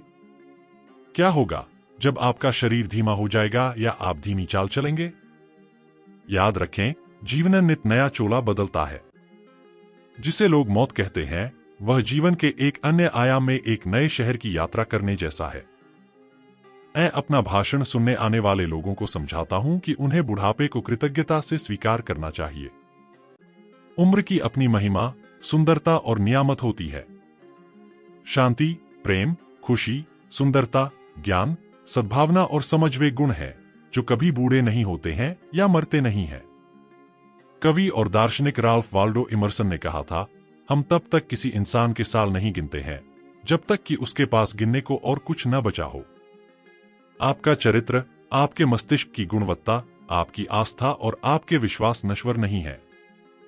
आप उतने ही युवा हैं जितना खुद को मानते हैं। मैं हर कुछ सालों में लंदन के कैक्सटन हॉल में भाषण देता हूं। ऐसे ही एक भाषण के बाद एक सर्जन मुझसे मिलने आया। उसने मुझसे कहा, मेरी उम्र 84 साल है। मैं हर सुबह ऑपरेशन करता हूं, दोपहर में मरीजों को देखने जाता हूं और शाम को मेडिकल व वैज्ञानिक जर्नल्स के लिए लेख लिखता हूं। उसका नजरिया यह था कि वह उतना ही उपयोगी है जितना वह खुद को मानता है और उतना ही युवा है जितने उसके विचार हैं। उसने मुझसे कहा, आपने अभी अभी जो कहा है वह बिल्कुल सही है। व्यक्ति उतना ही सशक्त होता है जितना वह खुद को मानता है और उतना ही मूल्यवान होता है जितना वह खुद को समझता है। इस सर्जन ने बुढ़ापे के सामने घुटने नहीं टेके। वह जानता था कि वह अमर है। उसकी आखिरी टिप्पणी यह थी, अगर मैं कल मर जाऊं तो मैं अगले आयाम में भी लोगों का इलाज करूंगा, शायद सर्जन के औजारों से नहीं, बल्कि मानसिक और आध्यात्मिक सर्जरी। आपके सफेद बाल संपत्ति हैं। कभी भी यह सोचकर किसी अफसर से मुंह न मोड़े, मेरी उम्र इतनी ज्यादा है कि इसका लाभ नहीं ले सकता। इस सोच का नतीजा ठहराव और मानसिक मृत्यु है। अगर आप विश्वास कर लेते हैं कि आप खत्म हो चुके हैं, तो आपका अवचेतन मन उस विश्वास को स्वीकार कर लेगा और उसे हकीकत में बदल देगा। कुछ लोग 30 साल की उम्र में ही बूढ़े हो जाते हैं, जबकि कुछ 80 साल में भी युवा रहते हैं। मस्तिष्क ही सबसे बड़ा बुनकर, आर्किटेक्ट, डिजाइनर और मूर्तिकार है। नाटककार जॉर्ज बर्नार्ड शॉ 90 साल की उम्र में भी सक्रिय थे और उनके मस्तिष्क की कलात्मक गुणवत्ता कभी शिथिल नहीं हुई। मैं ऐसे पुरुषों और महिलाओं से मिलता हूं जो बताते हैं कि कई नियोक्ता यह सुनकर ही उन्हें नौकरी पर नहीं रखते हैं कि उनकी उम्र 40 से ज्यादा है। कंपनी के मालिकों का यह नजरिया भावहीन, निष्ठुर और करुणा तथा समझ से विहीन है। किसने यह कहा है कि 35 साल से कम उम्र वाला ही बुद्धिमान होता है? इसके पीछे का तर्क खोखला और अर्थहीन है। अगर कंपनी का मालिक सोचे तो उसे यह एहसास होगा कि वह व्यक्ति अपनी उम्र या सफेद बाल नहीं बेच रहा है। इसके बजाय वह अपने गुण, अनुभव और बुद्धिमत्ता देना चाहता है, जो उसने जीवन के बाजार में बरसों के अनुभव से इकट्ठी की है। उम्र एक संपत्ति है। आपकी उम्र किसी भी संगठन के लिए स्पष्ट रूप से संपत्ति होनी चाहिए, क्योंकि आपने इतने बरसों तक स्वर्णिम नियम के सिद्धांतों और प्रेम तथा सद्भाव के नियम का अभ्यास किया है। आपके सफेद बाल, अगर आपके बाल बचे हों, तो अधिक बुद्धिमानी, योग्यता और समझ दर्शाते हैं। आपकी भावनात्मक और आध्यात्मिक परिपक्वता किसी भी संस्थान के लिए बहुत बड़ा वरदान होना चाहिए। लोगों को 65 या किसी भी उम्र में हाशिए पर नहीं करना चाहिए। जीवन के इस मुकाम पर वे कर्मचारियों की समस्याएं सुलझाने, भविष्य की योजनाएं बनाने, निर्णय लेने और रचनात्मक विचारों के क्षेत्र में दूसरों का मार्गदर्शन करने में सबसे उपयोगी साबित हो सकते हैं, क्योंकि बिजनेस की प्रकृति के बारे में उनका ज्ञान और अनुभव बहुत ज्यादा है। अपनी उम्र के बने। इस बिजनेस से मेरा मन भर गया, हॉलीवुड के एक पटकथा लेखक ने मुझसे कहा। मैंने बरसों तक आला दर्जे का काम किया। मैं अपनी कला को बाकी किसी से भी अच्छी तरह जानता हूं। मैंने दुनिया भर के फिल्म समारोहों में पुरस्कार जीते हैं। हैरान होकर मैंने पूछा, फिर क्या गड़बड़ हो गई? उसने अपने हाथ उछाले। मैं पिछले दिनों एक कहानी सम्मेलन में गया था। वहां 30 साल का स्टूडियो एग्जीक्यूटिव मुझसे बोला कि मैं आज के दर्शकों के साथ तालमेल नहीं बैठा सकता। जब मैंने तर्क देने की कोशिश की, तो उसने मुझे बताया कि उसे ऐसी कोई पटकथा नहीं चाहिए जो 12 से 18 साल के लड़कों के दिमाग और रुचि के अनुरूप न हो। मैं उठकर बाहर चला आया। यह दुखद स्थिति है। अगर इस तरह का मानसिक भोजन खिलाया जाए, तो बहुसंख्यक लोग भावनात्मक और आध्यात्मिक परिपक्वता की कैसे उम्मीद कर सकते हैं? वे अपने भीतर छिपी व्यक्तिगत विकास की संभावना को नहीं देख पाते हैं। उन्हें बताया जाता है कि उन्हें युवावस्था को महिमा मंडित करना चाहिए, भले ही युवावस्था का अर्थ वास्तव में अनुभवहीनता, ज्ञान की कमी और जल्दबाजी भरे निर्णय हो। मैं उनमें से सर्वश्रेष्ठ की बराबरी कर सकता हूं। मैं 60 साल से अधिक के ऐसे दर्जनों लोगों को जानता हूं जो युवा बने रहने के पागलपन भरे अभियान में समय बर्बाद करते हैं। वे फैशनेबल दवाएं लेते हैं, फैशनेबल डाइटिंग करते हैं और अपने पैसे को सतही एक्सरसाइज मशीनों पर बर्बाद करते हैं, जिनका गुणगान टीवी पर किया जाता है। ज्यादा पैसे वाले लोग स्पा ट्रीटमेंट लेते हैं, लिपोसक्शन और कॉस्मेटिक सर्जरी करवाते हैं। वे निरर्थक अंदाज में लगातार चिल्लाते रहते हैं, देखो, मैं उनमें से सर्वश्रेष्ठ की बराबरी कर सकता हूं। इन लोगों को एक महान सच्चाई याद रखनी चाहिए, इंसान अपने दिल में जैसा सोचता है, वैसा ही वह होता है। डाइटिंग, मल्टीविटामिन और बाकी सभी तरह के सहारे इन लोगों को युवा नहीं रखेंगे। उन्हें यह एहसास होना चाहिए कि वे अपनी सोच के अनुरूप ही युवा या बूढ़े होंगे। अवचेतन मन विचारों के अनुरूप बनता है। अगर आपके विचार लगातार सौंदर्य, महानता और अच्छाई पर केंद्रित हैं, तो आप आध्यात्मिक रूप से युवा बने रहेंगे, भले ही आपकी उम्र कितनी ही क्यों न हो जाए। बुढ़ापे का डर। जॉब ने कहा था, जिस चीज का मुझे इतना ज्यादा डर था, वह हो गई है। कई लोग बुढ़ापे से डरते हैं। वे भविष्य के बारे में अनिश्चित रहते हैं, क्योंकि वे उम्र बढ़ने के साथ मानसिक और शारीरिक ह्रास की उम्मीद करते हैं। वे जैसा सोचते और महसूस करते हैं वैसा ही हो जाता है। आप बूढ़े तब होते हैं जब आप जीवन में दिलचस्पी खो देते हैं, सपने देखना छोड़ देते हैं, नई सच्चाइयों के भूखे नहीं रहते हैं और जीतने के लिए नए संसारों की खोज नहीं करते हैं। जब तक आपका मस्तिष्क नए विचारों और रुचियों के लिए खुला होता है, जब तक आप पर्दा उठाकर धूप अंदर आने देते हैं, जब तक आप जीवन तथा ब्रह्मांड की नई सच्चाइयों की प्रेरणा को ग्रहण करते हैं, तब तक आप युवा और स्फूर्तिवान बने रहते हैं। आपके पास देने के लिए बहुत कुछ है। चाहे आप 65 साल के हों या 95 के, आपको यह एहसास होना चाहिए कि आपके पास देने के लिए बहुत कुछ है। आप युवा पीढ़ी को स्थिर करने, सलाह देने और निर्देशित करने में मदद कर सकते हैं। आप अपने ज्ञान, अनुभव और बुद्धिमानी का लाभ दे सकते हैं। आप हमेशा आगे देख सकते हैं क्योंकि आप असीम जीवन में देख रहे हैं। आप पाएंगे कि जीवन चमत्कारों और आश्चर्यों से भरा है। दिन के हर पल कुछ नया सीखने की कोशिश करें। ऐसा करने पर आपका पाएंगे कि आपका मस्तिष्क हमेशा युवा बना रहेगा। 110 वर्ष की उम्र। कुछ साल पहले भारत में मुंबई में भाषण देते समय मेरा परिचय एक ऐसे व्यक्ति से कराया गया जिसकी उम्र उसके दोस्तों के अनुसार 110 साल थी। उसका चेहरा बहुत सुंदर था। वह आंतरिक प्रकाश से दमक रहा था। उसकी आंखों में दुर्लभ सुंदरता थी। मैं देख सकता था कि वह खुशी खुशी बूढ़ा हुआ था और ऐसा कोई चिन्ह नहीं था कि उसके दिमाग ने इसकी रोशनी को धुंधला किया हो। रिटायरमेंट एक नया अभियान। यह जान लें कि आपका दिमाग कभी रिटायर नहीं होता है। आपका दिमाग पैराशूट की तरह होना चाहिए। इसका तब तक कोई उपयोग नहीं है जब तक कि यह खुला न हो। नए विचारों के प्रति खुले और ग्रहणशील रहें। मैंने 65 और 70 साल के लोगों को रिटायर होते देखा है। उनके जीवन में ठहराव आ जाता है और वे कुछ महीने में चल बसते हैं। जाहिर है वे यह महसूस करते थे कि उनका जीवन खत्म हो गया है और चूंकि वे ऐसा सोचते थे इसलिए ऐसा ही हो जाता था। रिटायरमेंट एक नए अभियान, एक नई चुनौती, एक नई राह, एक लंबे सपने की शुरुआत हो सकती है। किसी को यह कहते सुनना बहुत ही निराशाजनक होता है, अब मैं रिटायर हो चुका हूं, अब क्या करूंगा। वह दरअसल यह कह रहा है, मैं शारीरिक और मानसिक रूप से मर चुका हूं। मेरा मस्तिष्क विचारों से दिवालिया हो गया है। यह झूठी तस्वीर है।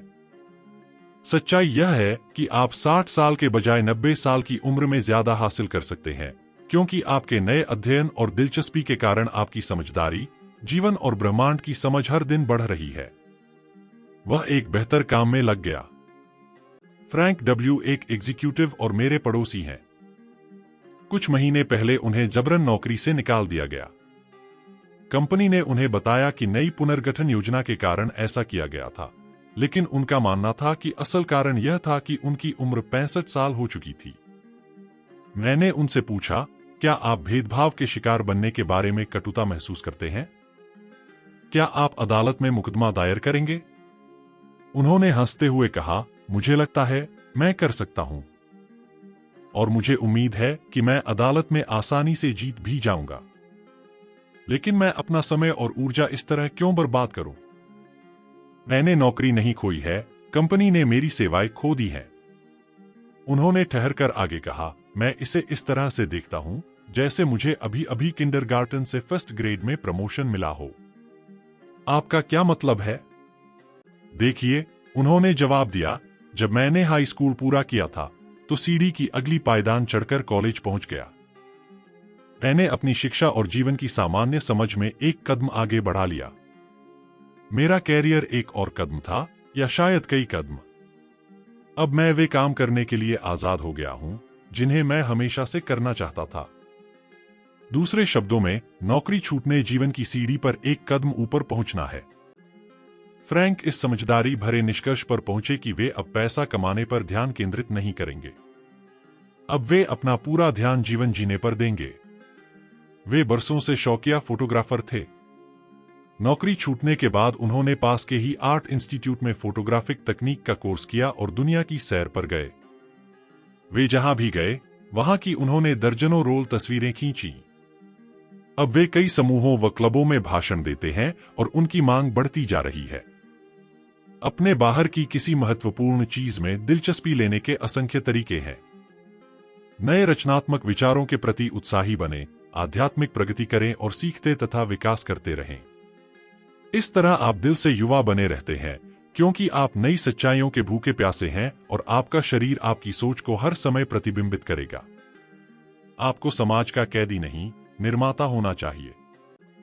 जो कानून कंपनी के मालिकों को कर्मचारियों से उम्र के आधार पर भेदभाव करने से रोकते हैं, वे सही दिशा में एक कदम हैं, लेकिन कानून अकेला ही लोगों की सोच को नहीं बदल सकता है। 65 साल का कोई व्यक्ति मानसिक, शारीरिक और मनोवैज्ञानिक रूप से 30 साल के कई लोगों से ज्यादा युवा हो सकता है। हम यहाँ अपने श्रम के फलों का आनंद लेने आए हैं, उपयोगी बनने आए हैं, समाज के कैदी बनने नहीं आए हैं, जो हमारी उम्र के कारण हमें आलस की सजा देता है। उम्र बढ़ने पर व्यक्ति का शरीर धीरे धीरे धीमा हो जाता है, लेकिन अवचेतन मन की प्रेरणा से उसका चेतन मन अधिक सक्रिय, चुस्त, जीवंत और तीव्र हो सकता है। दरअसल मस्तिष्क कभी बूढ़ा नहीं होता है। जॉब ने कहा था, ओह काश मैं वैसा होता जैसा महीनों पहले था, जिन दिनों में ईश्वर ने मेरी रक्षा की थी, जब उनकी रोशनी मेरे सिर पर चमकी थी और उनकी रोशनी के सहारे मैं अंधेरे में आगे बढ़ा था, जब मैं अपनी जवानी के दिनों में था, जब ईश्वर का रहस्य मेरे आराधना स्थल में था। युवावस्था का रहस्य। जवानी के दिनों को दोबारा पकड़ने के लिए अपने पूरे अस्तित्व में अवचेतन मन की चमत्कारी, उपचारक, खुद को नवीन करने वाली शक्ति महसूस करें। जान लें और महसूस करें कि आप प्रेरित हैं, ऊपर उठे हैं, तरुण बन चुके हैं, नई स्फूर्ति पा चुके हैं और आध्यात्मिक रूप से रिचार्ज हो चुके हैं। आप उत्साह और खुशी से भरपूर हैं, जैसे अपनी जवानी के दिनों में थे, सिर्फ इस कारण क्योंकि आप हमेशा मानसिक और भावनात्मक रूप से उस सुखद अवस्था को हासिल कर सकते हैं। जो रोशनी आपके सिर के ऊपर चमकती है, वह दैवी ज्ञान है। यह ज्ञान आपके सामने हर उस चीज को प्रकट कर देता है जिसे आपको जानने की जरूरत है। भले ही परिस्थितियां कैसी भी दिखें, आप इसकी मदद से अच्छाई की उपस्थिति की सकारात्मक घोषणा कर सकते हैं। आप अपने अवचेतन मन के मार्गदर्शन से चलते हैं, क्योंकि आप जानते हैं कि सुबह होती है और छायाएं गायब हो जाती हैं। सपना देखें। मैं बूढ़ा हूं, यह कहने के बजाय कहें, मैं दैवी जीवन के विधान में समझदार हूं। कंपनी, अखबारों या आंकड़ों को अपने सामने बुढ़ापे की तस्वीर रखने की इजाजत न दें। ढलते साल, जर्जरता, सठियाना और निरर्थकता। इसे अस्वीकार कर दें, क्योंकि यह झूठ है। इस तरह के कुप्रचार को मानने से इनकार कर दें। मौत की नहीं, जीवन की घोषणा करें। खुश, स्वस्थ, सफल, शांत और सशक्त व्यक्ति के रूप में अपनी तस्वीर देखें। आपका मस्तिष्क बूढ़ा नहीं होता है। शीर्षस्थ हार्ट सर्जन माइकल डेबेकी ने खून का पहला रोलर पंप 1932 में ईजाद किया था। उनका बनाया पंप आज भी बाईपास सर्जरी में प्रयुक्त होता है। 90 साल की उम्र में डॉक्टर डेबेकी को एक नए आविष्कार पर प्रयोग शुरू करने की अनुमति मिली। यह एक छोटा पंप था जिसे गंभीर हृदय रोगियों के सीने में लगाया जा सकता था। डेबेकी सिर्फ शोध से ही संतुष्ट नहीं थे, वे सर्जरी भी करते रहे। उनके बारे में एक सहयोगी ने कहा था, उन्होंने जितना किया है उतना करने के लिए बाकी लोगों को 5-6 जन्म लेने पड़ेंगे। डेबेकी ने 90 साल की उम्र में अपने जीवन दर्शन का सार इस तरह से व्यक्त किया था, जब तक आपके सामने चुनौतियां हैं और आप शारीरिक तथा मानसिक रूप से सक्षम हैं, तब तक जीवन रोमांचक और स्फूर्तिवान है। उनका मस्तिष्क 99 की उम्र में सक्रिय था। मेरे पिता ने 65 साल की उम्र में फ्रेंच भाषा सीखी और 70 साल की उम्र में इसके विशेषज्ञ बन गए। उन्होंने 60 साल से अधिक उम्र में गैलिक का अध्ययन किया और इस विषय के मशहूर टीचर बन गए। उन्होंने उच्च शिक्षा के एक इंस्टीट्यूट में मेरी बहन की तब तक मदद की जब तक कि वे 99 साल की उम्र में गुजर नहीं गए। 99 साल की उम्र में भी उनका दिमाग उतना ही तेज था जितना कि 20 साल की उम्र में था। सच तो यह है कि उम्र के साथ उनकी तार्किक शक्ति अधिक पैनी हो गई थी। वास्तव में आप उतने ही बूढ़े होते हैं जितना आप खुद को मानते और महसूस करते हैं। हमें वरिष्ठ नागरिकों की जरूरत है। रोमन देशभक्त मार्कस पोर्सियस केटो ने 80 साल की उम्र में ग्रीक भाषा सीखी। महान जर्मन अमेरिकन कलाकार मैडम अर्नेस्टाइन शुमैनहेंग दादी बनने के बाद अपनी संगीत सफलता के शिखर पर पहुंची। यूनानी दार्शनिक सुकरात ने वाद्ययंत्र बजाना तब सीखा जब वे 80 साल के थे। माइकलएंजेलो 80 साल की उम्र में अपने सबसे महान कैनवास पर पेंटिंग कर रहे थे। 80 साल की उम्र में सियोस सायमनाइट्स ने कविता का पुरस्कार जीता, जोहानन वॉन गेटे ने फॉस्ट पूरा किया और लियोपोल्ड वॉन रैंके ने अपनी हिस्ट्री ऑफ द वर्ल्ड शुरू की, जिसे उन्होंने 92 साल की उम्र में पूरा किया। अल्फ्रेड लॉर्ड टेनिसन ने 83 साल की उम्र में अपनी बेहतरीन कविता क्रॉसिंग द बार लिखी। आइजैक न्यूटन 85 साल में भी बहुत मेहनत करते थे। 88 साल की उम्र में जॉन वेस्ली मेथोडिज्म पर भाषण दे रहे थे और मार्गदर्शन दे रहे थे। फ्रांस की ज़ालुई कैलमेंट इन लोगों जितनी मशहूर नहीं थी। जवानी में वे एक बार मशहूर चित्रकार विंसेंट वॉन गॉग से मिली थीं, लेकिन इससे वे लोकप्रिय नहीं हुईं। उनके 100वें जन्मदिन के बाद से लोगों ने उनकी तरफ ध्यान देना शुरू किया। उनके लिए यह हर दिन साइकिल चलाना छोड़ने का अवसर था। 110वें जन्मदिन पर कैलमेंट को दुनिया भर से बधाइयां और शुभकामनाएं मिली। 118वें जन्मदिन ने उन्हें इतिहास में सबसे अधिक उम्र का जीवित व्यक्ति बना दिया। जब उनसे पूछा गया कि यह कैसे संभव हुआ, तो वे बोलीं, मैंने हर मौके पर आनंद लिया। मैंने स्पष्टता से, नैतिकता से और बिना पश्चाताप के काम किया। मैं बहुत खुशकिस्मत हूं। 122 साल की होने पर भी उनकी मुस्कुराहट हमेशा की तरह मंत्रमुग्ध करने वाली थी। हमें अपने वरिष्ठ नागरिकों को ऊंचे पदों पर रखना चाहिए और उन्हें स्वर्ग के फूलों को धरती पर लाने का हर अवसर देना चाहिए। अगर आप रिटायर हो चुके हैं, तो जीवन के नियमों और अपने अवचेतन मन के आश्चर्यों में रुचि लें। कोई ऐसा काम करें जिसे आप हमेशा से करना चाहते थे। नए विषयों का अध्ययन करें और नए विचारों की जांच करें।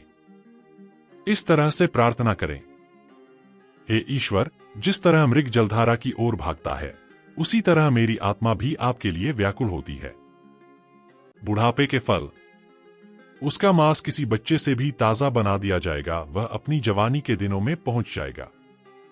दरअसल बुढ़ापे का मतलब है उच्चतम दृष्टिकोण से ईश्वर की सच्चाइयों पर मनन करना। यह एहसास करें कि आप एक अनंत यात्रा पर हैं। आप जीवन के अविराम, अथक, अनंत महासागर में महत्वपूर्ण सीढ़ियों की पायदान पर हैं। फिर भजनकार के साथ आप भी कहेंगे, वे बुढ़ापे में भी फल देंगे, वे मोटे और समृद्ध होंगे। लेकिन आत्मा के फल प्रेम, खुशी, शांति, धैर्य, नरमी, अच्छाई, आस्था, विनम्रता, सहिष्णुता है। इनके खिलाफ कोई कानून नहीं है। आप अनंत जीवन के शिशु हैं, जिसका कोई अंत नहीं है। आप अमरता के वारिस हैं। लाभकारी विचार। नंबर 1, धैर्य, दयालुता, प्रेम, सद्भावना, खुशी, आनंद, बुद्धि और समझ जैसे गुण कभी बूढ़े नहीं होते हैं। उन्हें विकसित और व्यक्त करेंगे तो आप मानसिक और शारीरिक रूप से युवा बने रहेंगे। नंबर 2, समय के प्रभावों का मानसिक डर असमय बुढ़ापे का कारण हो सकता है।